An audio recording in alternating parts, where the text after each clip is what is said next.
પેટલાદમાં શ્વેતાંબર મૂર્તિ પૂજક જૈન સંઘ દ્વારા 51મો ધ્વજારોહણ અને અષ્ટાનિકા મહોત્સવની ઉજવણી કરવામાં આવી.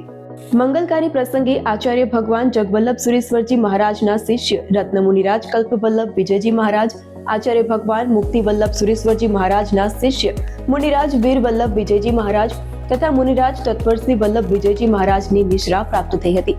આ ઉપરાંત પરમ પૂજ્ય આચાર્ય ભગવંત નેમિ સુરેશ્વરજી મહારાજના સમુદાયના સાધ્વીજીઓના સાનિધ્યમાં આ મહોત્સવે અનેરી આભા જગાવી હતી. આ 8 દિવસીય અષ્ટાનિકા મહોત્સવ દરમિયાન સમગ્ર પેટલાદ ગામ અને ખાસ કરીને ચીપવાડ વિસ્તાર જૈન શાસનના જયઘોષથી ગુંજી ઉઠ્યું હતું.